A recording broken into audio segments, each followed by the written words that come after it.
बिस्मिल्लाहिर्रहमानिर्रहीम। आज का टॉपिक है मोनोपोली। इससे पहले हमने परफेक्ट कंपटीशन पढ़ा। परफेक्ट कंपटीशन में हमने डिफरेंट सिचुएशंस पढ़ी। मोनोपोली परफेक्ट कंपटीशन है, एक दूसरा है इम्परफेक्ट कंपटीशन। तो इम्परफेक्ट कंपटीशन में फिर मोनोपोली है, मोनोपोलिस्टिक कंपटीशन है, ओलिगोपोली है, डुओपोली है, ये सारी चीज़ें हैं। मतलब ये है कि ये परफेक्ट कंपटीशन नहीं है, ये इम्परफेक्ट कंपटीशन है। जो परफेक्ट कंपटीशन की जो कंडीशंस हैं वो यहाँ पे हम ऑब्ज़र्व नहीं करेंगे, जैसे कि large number of buyers and seller, homogeneous price वगैरह वगैरह, तो ये यहाँ पे ऑब्ज़र्व नहीं होंगी। तो मोनोपोली जो है वो इम्परफेक्ट कम्पिटिटिव मार्केट है।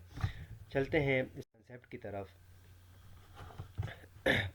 बेसिक कंसेप्ट इसका क्या है? Pure monopoly is a form of market structure in which there is a single firm selling a commodity for which there is no close substitute।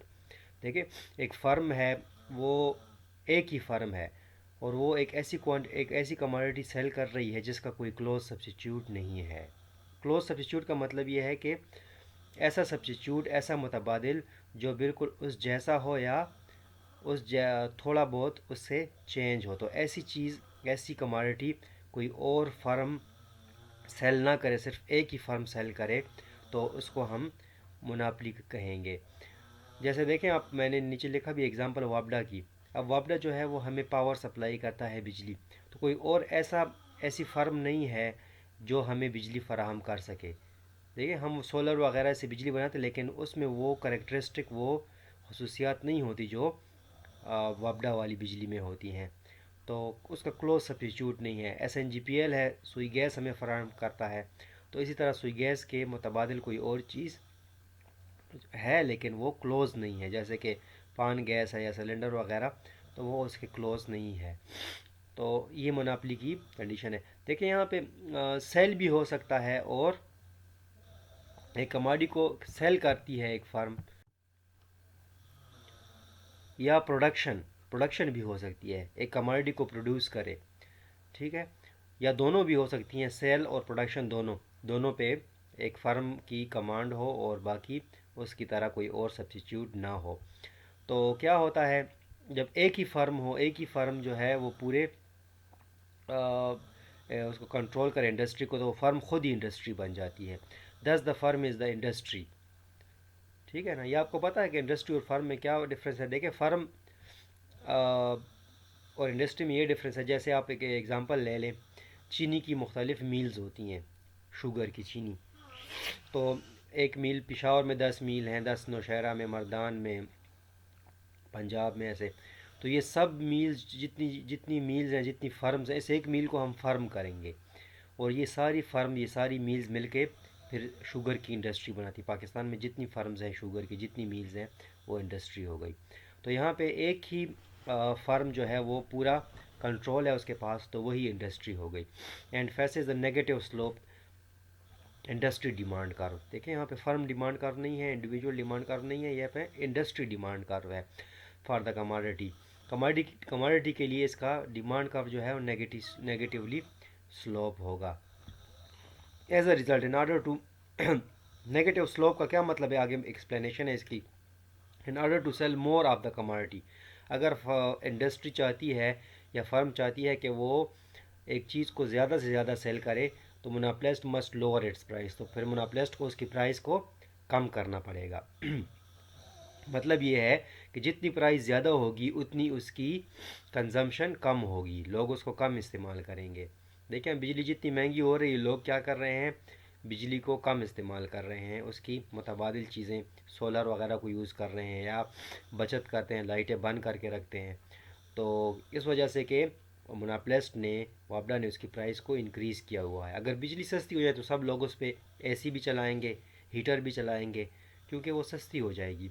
तो इसलिए demand curve जो है वो negatively slope है। Negatively slope का मतलब ये है कि जब प्राइस ज़्यादा हो तो डिमांड कम होगी, नेगेटिव रिलेशन है, और जब प्राइस कम हो तो डिमांड ज़्यादा होगी।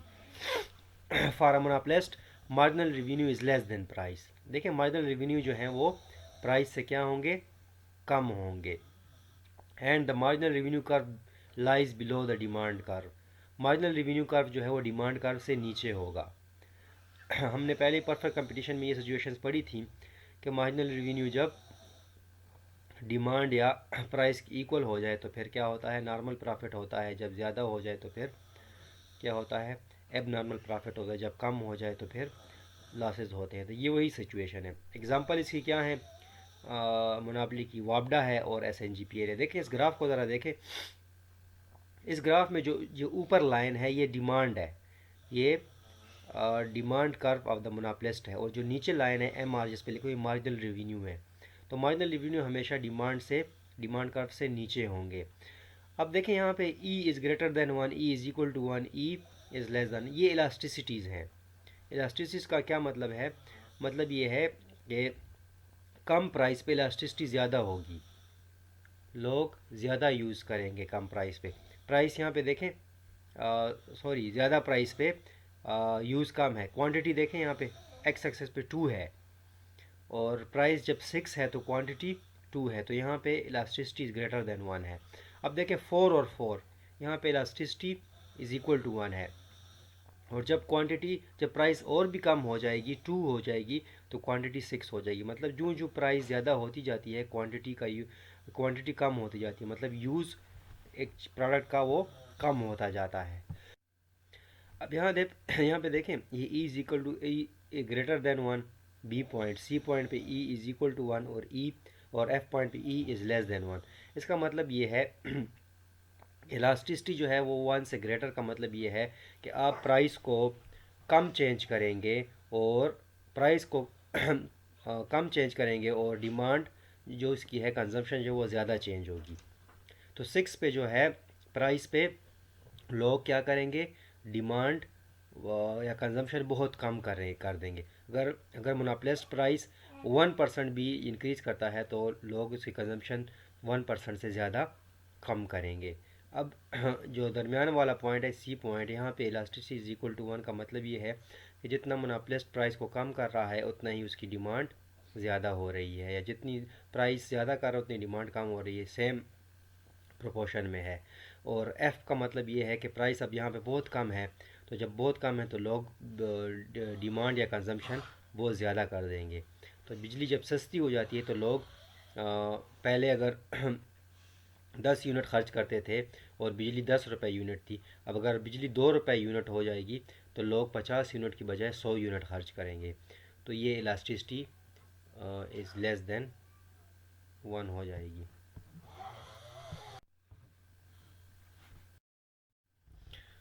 अच्छा, अब short run equilibrium under pure monopoly, total approach मतलब टोटल रेवेन्यू और total cost approach. Short run equilibrium output of the monopolist is the output. देखो इक्विलिब्रियम आउटपुट कौन सा आउटपुट होता है, at which either total profit are maximise, जिस पे उसका जो प्रॉफिट है, उसका जो मुनाफा है वो ज़्यादा से ज़्यादा हो और टोटल लॉसेज आर मिनिमाइज, या अगर वो नुकसान में जा रहा है तो उसका नुकसान कम से कम हो। तो ये इक्विलिब्रियम की पोजीशन होगी। तो ये इक्विलिब्रियम क्वांटिटी। यहाँ पे ग्राफ को देखें, ऊपर वाले ग्राफ में क्या है, टोटल कास्ट और टोटल रेवेन्यू अप्रोच है, नीचे में टोटल प्रॉफिट अप्रोच है। तो टोटल प्रॉफिट जो है वो क्या होगा, टोटल कास्ट और टोटल रेवेन्यू का जो जितना गैप है, जहाँ पे गैप मैक्सिमम है वो क्या होगा, यहाँ पे हमने बताया ना प्रॉफिट आर मैक्सिमाइज। तो जितना गैप ज़्यादा है मतलब टोटल कास्ट और टोटल रेवेन्यू में जितना फ़र्क ज़्यादा है, मतलब टोटल कास्ट कम और टोटल रेवेन्यू ज़्यादा से ज़्यादा है, टोटल कास्ट कम से कम है और टोटल रेवेन्यू ज़्यादा से ज़्यादा। जो ऊपर जा रहा है जहाँ पे एरो लगे हुए हैं ये टोटल रेवेन्यू है, और ये जो नीचे है ये टोटल कास्ट है। तो यहाँ पे इनमें जितना डिफरेंस होगा फ़र्क ज़्यादा होगा, टोटल कास्ट ज़्यादा कम होगी और टोटल रेवेन्यू सबसे ज़्यादा होंगे, तो फिर इस डिफरेंस को हम टोटल प्रॉफिट कहते हैं। नीचे ए ग्राफ में ये दिखाया गया है।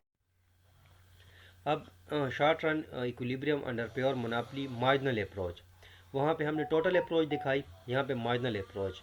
मार्जिनल अप्रोच का मतलब है मार्जिनल कास्ट और marginal revenue approach. Short run equilibrium level of the output for the monopolist is the output at which marginal revenue is equal to marginal cost. देखिए जहाँ पे हमने मोनोपोली में भी उसमें सॉरी परफेक्ट कंपटीशन में भी पढ़ा था कि जहाँ पे मार्जिनल कास्ट और मार्जिनल रेवेन्यू इक्वल हो जाते हैं तो वहाँ पे क्या होती है, इक्विलिब्रियम होता है।